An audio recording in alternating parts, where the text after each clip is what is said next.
The cold here isn't like the cold I've heard about in stories and tales. I've been sitting on the edge of this snow for hours, to the point where I can't feel my legs anymore. In front of me is a small, dark hole, and I haven't seen a single bone come out of it in all 3 days. And all this time, my mother is waiting, lying in bed in our humble hut. Her lungs can't bear this cold, and if I don't get her something to eat today, she won't last until night. But hunger is making it hard to think. Even the bags of flour in the house are all gone. There's nothing left but dust. The only reason I'm still outside is because I don't know what else to do. For me, maybe it's better for the snow to kill me than to sit and watch her die. There's nothing here that seems to have a soul. Nothing moves. I get up, take my stick, and tap the edge of the hole to see if I can cull anything out. But instead of fish, I find something else. Suddenly, the water starts moving, and I see a dark shadow passing beneath my feet. Something heavy makes the ground I'm standing on shake, and the ice cracks from the impact. At that moment, I find myself falling to the ground, water splashing across my face and burning my skin. Then, a creature I've never seen before emerges from the hole. It wasn't there before. It breaks the ice with its clawed hands. But no, it's not an animal. It's a woman, blue in color, with a body covered in fins. I stand before her like prey. She sits in front of me, her eyes fixed on me, as if she can see into my soul, and I can't tear my eyes away. Then she reaches out and shows me a goldfish, glowing brightly, as if it has an inner light. At that moment, I understand that this fish is my mother's life. The fear drains from my body, and I say to her, "Please give me that fish. I need to take it home with me." I didn't expect her to speak. I thought she'd just throw me the fish and I'd run away. But then she says, "I need something too. I need your warmth." She stands there waiting for me to make the first move. Her eyes travel down my chest and then to my clothes, and I understand her intention. I take off my coat, and the icy wind lashes my skin like knives. She reaches out and places her slippery hand on my chest. But this isn't just a touch. Her claws dig into my flesh so I can't move. I feel a sharp, icy sting piercing me, making it hard to breathe. It's as if she's stealing my life to warm herself. The sensation intensifies until I'm on the verge of losing consciousness, and yet I can't pull away. I give in to the pain because I know that the fish's sheen is the only thing that will save us from death today. Then it pulls its tentacles away, and I fall to my knees in the snow. The cold isn't attacking me from the outside anymore. Now I feel it inside, in my chest, heavy as stone. I pick up the goldfish from the ground. Its skin is so hot it burns me. I put my coat back on, my hand trembling as I hold it with difficulty. I start running towards the hut without looking back. All I can think about is getting there before my body gives way and I collapse. I go into the hut and quickly close the door behind me. My mother is still asleep, breathing heavily. The moment I see her like this, my nerves get even more frayed. I run to the heater. I don't even clean the fish. I throw it straight into the hot pan just as it is. The grease is spreading and the smell of grilled meat fills the room in seconds. My stomach is literally growling with hunger. But I grab the pan and head over to the bed. I hold my mom and shake her shoulder to get her to open her eyes. And when she opens her eyes, I actually put the first bite in her mouth with my finger because she doesn't even have the energy to lift her head. She swallows the food whole without chewing. Then her pale skin regains its natural color, as if gold has regained its luster. She sits up on the bed, suddenly possessing an energy she hasn't had for weeks.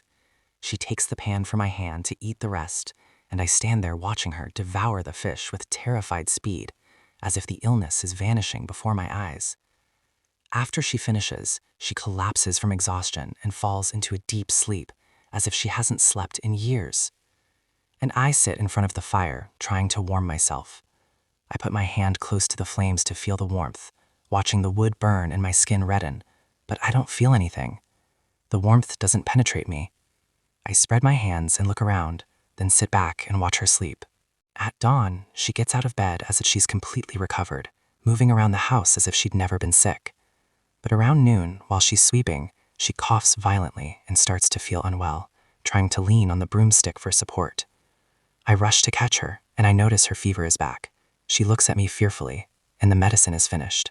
I don't need to think twice. I grab the stick and go back to the ice, sitting by the same hole. The water has frozen again during the night, so I use the stick to break the ice. I head it hard until the dark water reappears. I don't have to wait. As soon as the surface breaks, she comes out immediately and puts her arm over the edge of the hole as if she'd been waiting for me. But this time, she doesn't have a fish in her hand. I yell at her, saying I need another fish because the fever's back. She looks at me without moving a muscle in her face and says in a deep voice, "I don't need the fever anymore." Then she adds, "If you want another fish, give me your first memory." She reaches out toward my face. I don't think much. I close my eyes and start searching through my memories until I see an image before me, my mother standing in the kitchen singing to me when I was a little child. As soon as the image becomes clear in my mind, I feel a strong electric shock hit my head and a sudden pain pierces me. When I open my eyes, she's back in the water and the goldfish is at my feet on the ice. I grab it quickly and try to remember this scene, the kitchen, my mother's voice singing. I know that this memory was there just seconds ago, but now there's nothing but emptiness. This emptiness has become painful. I put the fish under my coat and start moving towards the house. I enter the hut, my heart pounding. My mother is asleep on the floor by the heater. I quickly take out the fish without thinking for a second and cook it for her immediately. I sit and feed it to her with my own hands, watching her swallow the last bite. Then she gets up and stands again, and the fever breaks instantly. But this time it's different. She has a strange energy. She starts pacing back and forth in the room, her eyes wide open and barely blinking. Then she looks at me and says she's hungry and wants another fish. She doesn't say thank you. She doesn't ask anything. She just asks me to go back to the lake and get her another fish. And since then, I go back every day. I take the same golden fish and pay a part of myself in return. The illness disappears from my mother's body faster each time, and every time I have to pay a higher price than before. One day, the creature asks me to steal firewood from the house next door, and I actually do it. I leave an entire family without firewood so I can feed my own. Another time, she asks me to steal from the village. I stand at the edge of the ice and tell her, no, that won't do. I tell her that Yvonne has dogs guarding the storehouses 24 hours a day, and if I go near them, they'll eat me, and my mother will be left all alone. She comes out of the water, her appearance changed. She digs her claws deep into the ice and gets so close to me that her face is practically touching mine. The water under my feet starts to boil, and she says in a different voice, not as soft as before, "Are you afraid of a man?" Then she says, "Look, Leo, I'm the one who decides whether you live here or not. The most Yvonne can do is break your bones, but I can leave you completely alone in the world." She grabs my leg to show me that if she wants to, she can pull me into the water. She says, "Go to the village, and you won't steal anything cheap. You'll take something valuable, something precious to him. And if you come back empty-handed, don't come back at all." I don't have time to think. I run towards the village. I don't take the main road. I walk behind the houses, moving in the darkness so no one sees me. After a while, I reach the warehouse. The guards are gathered around the fire barrel at the entrance, rubbing their hands together to keep warm, oblivious to their surroundings. I pass quietly by the dark side. As long as I'm silent and moving correctly, I'm practically invisible. I enter through a narrow opening I know well. Inside, the smell of real food fills the air, but that's not what I came for. I go towards the shelves and find a red jar containing preserved meat, something worth more than my entire life. I hide it under my coat, feeling the weight of victory. I turn around to get out the same way and freeze in place. Yvonne isn't outside. Yvonne is inside, sitting in the darkness on sacks 3 meters away from me, holding an iron bar on his knee. He's watching me, and he's not surprised. He says calmly, "I knew you'd come, Leo." His voice echoes off the walls. "You're moving well, but your luck is like a dead fish. I've been watching you since you walked in." He gets up slowly. The sound of the sacks beneath him is very clear. I calculate the distance between me and the exit, but he's bigger than me, and he has the iron. He comes closer and corners me against the shelves. He doesn't use the iron. He grabs me by the neck with his other hand. I feel my pulse in my ears. He lifts me off the ground and slams me against the stone wall. The air escapes my lungs. He searches my clothes and finds the bottle and the meat. He takes them from me and puts them away. He's silent for a moment. Then he clenches his fist and punches me in the chest. I hear something crack, but I don't feel any pain. My body jerks from the blow, but I don't scream. Even my breathing is normal. I just stare at him, my face expressionless. He takes 2 steps back and looks at me, puzzled. He doesn't understand why I'm not falling to the ground. He grabs me again to throw me out. The moment his hand touches my neck, he lets go suddenly, as if he touched frozen metal. He looks at his palm. Then he looks at me. His eyes gleam. He notices the cold under my skin, the unnatural cold. Without saying a word, he opens the back door, steps aside, and says, "Get out." His voice is different, not sarcastic. He looks at me with disgust and says, "Get out, you corpse." I leave the storage room, not stopping until I reach the ice. My body moves forward, but something inside me has changed, and I know that I wake up from this emptiness. There's absolutely no other option. I throw myself to the ground in front of the hole and wait for her to come and take me underwater after she's finished with me. And she does come out, but she doesn't look at my hand at all. She looks at my broken ribs from Ivan's beating, and she smiles. She wasn't even interested in the meat or the bottle of wine. She just wanted to see me after I was broken. And she says to me, "You look so good like this. It suits you."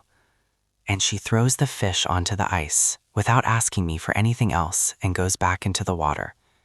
I grab the fish and run with it to the hut. As I run, I clutch my ribs and feel the broken rib moving under my skin with every step. It should hurt, but I don't feel a thing.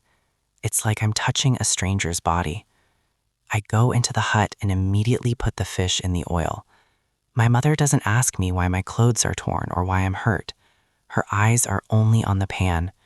She eats the fish with her hands, her fingers slipping through the grease.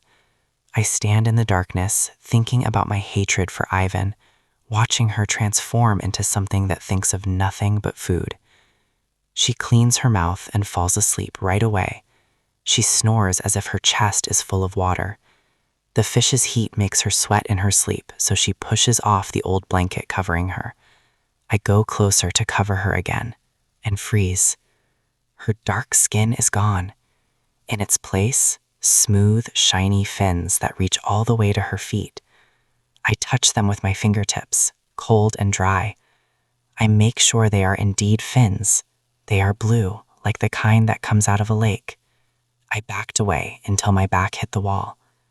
And then I finally understood what I'd done. I wasn't healing her. I was turning her into a creature of the sea. I'd cover her with the blanket and she wouldn't wake up. Her breathing would change.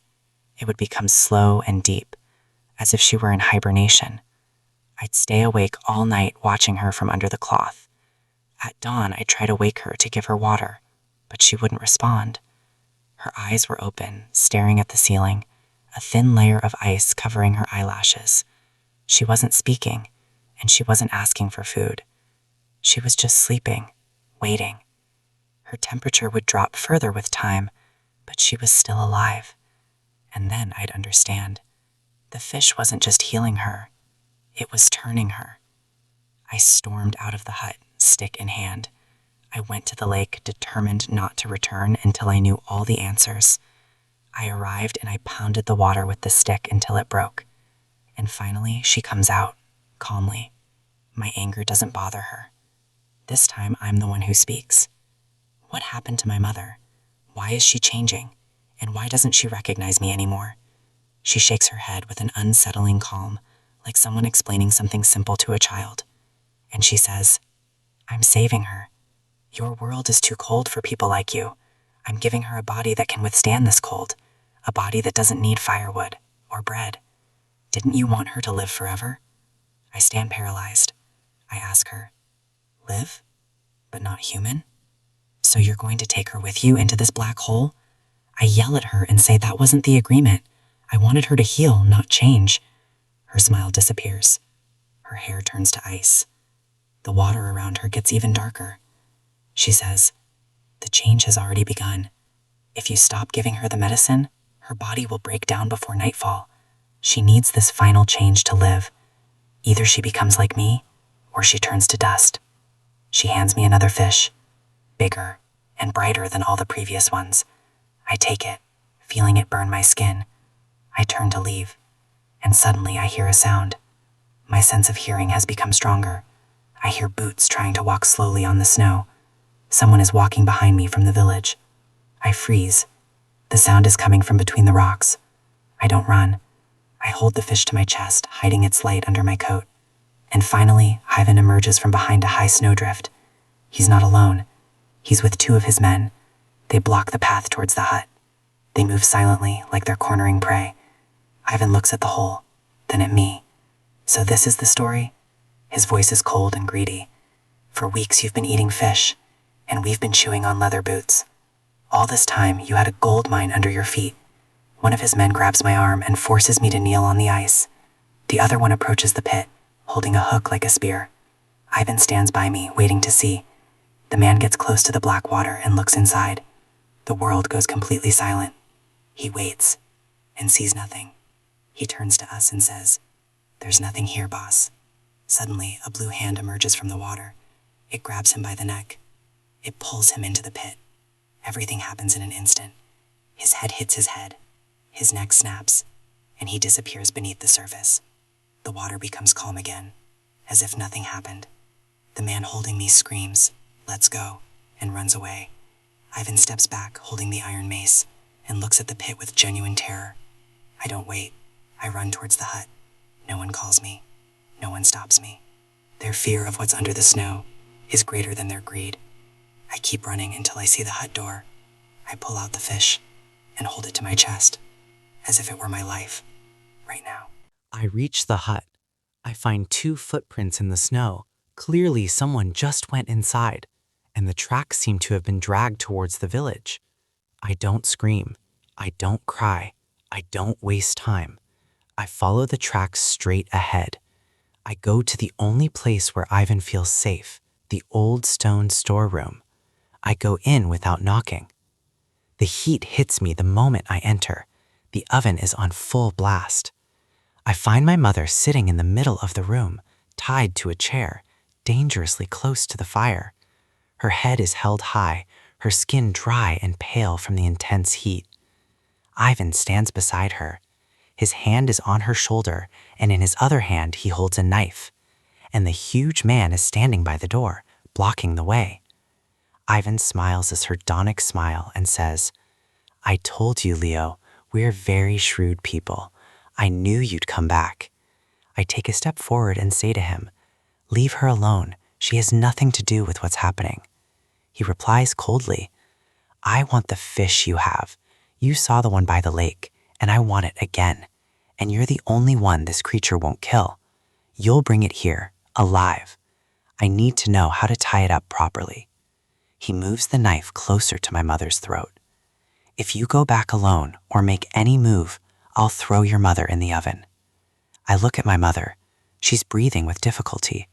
If I leave her like this, she might die before Ivan even touches her. I suppress my anger and think quickly. I say to him, my voice trembling, "She can't live on land. If you want her here, you need water, and I'll need the big barrel." Ivan looks at his men. He shakes his head and says, "Go with him, and if she comes back without you, you know what will happen." We go outside. The man ties 2 horses to the sled and places the huge wooden barrel we used to use on top of them. The horses themselves are blowing steam from their nostrils, terrified of the cold. The man whips them and they start to move. The road to the lake is silent, tense. There's nothing but the sound of wood scraping against the ice and the horses' hooves. We reach the hole. The man stops the horses, raises the hook over me and forces me closer to the hole. I tap on the ice, and she comes out. She comes out calmly, her allure filling the place, but in her eyes there's a clear evil. The horses flinch and try to run away as soon as they smell her. The man pulls the reins hard. I stand between her and the hook so he doesn't get too close to her. I look her in the eyes. I don't need to say anything. She sees the fear in my eyes, and she sees the weapon behind me. She understands this isn't a choice. This is coercion. I whisper, "Get into the barrel. They've kidnapped my mother." Without hesitation, she moves. She gets out of the water, crawls across the ice like a seal, and goes inside the barrel. A little of the water spills out of the barrel, and I quickly close the lid before the man does something rash. I look at him and say, "She's inside." He smiles with foolish confidence. He gets on the sled and pulls the horses back to the village. The horses run as fast as they can. They don't want to stay near what's in the barrel. They sense the danger, the evil, and the whole way is silent. We reach the warehouse, and the man is getting the horses to secure the sled with the barrel on it.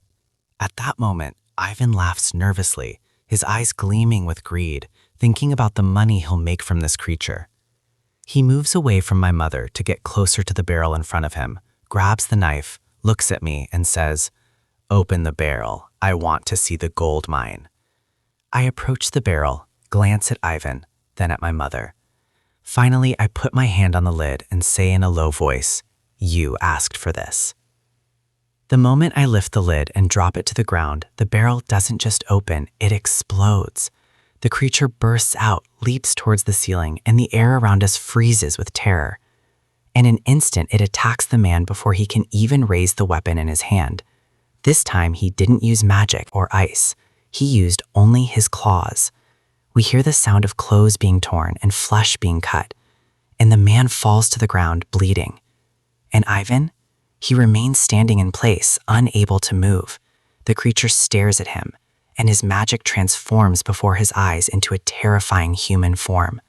His features are savage, and rage burns in his eyes like fire. Ivan tries to run towards the door, but the creature is faster. It attacks him, pinning him against the wall with brutal force, and its claws pierce his clothes and pierce his body and his bones. It lifts him into the air like a toy. At that moment, the horses are startled by the smell of blood, and they run, pulling the sled away into the snow. Silence fills the place again, and there is nothing left but the sound of the oven and the crackling of the firewood. I take a small red fish and place it on the hearthstone. I go to my mother. She's still tied up. I cut the ropes with Ivan's knife. She falls into my arms. Her fever is very high, and her skin is completely dry. I whisper to her, "Please, come back to me." I place the red fish against her heart, and suddenly, her ribs light up like the rising sun. Warmth emanates from her body, and the blue spots on her skin begin to disappear, turning gray. Then she falls to the ground and turns to dust. Underneath all this, her skin becomes pink again, soft and humid. She opens her eyes. Her clear gaze returns, just like before. She looks at me and pats me with a hand trembling with exhaustion. The change that happened to her wasn't a cold, it was healing. And after a few moments, she disappears and walks towards the lake.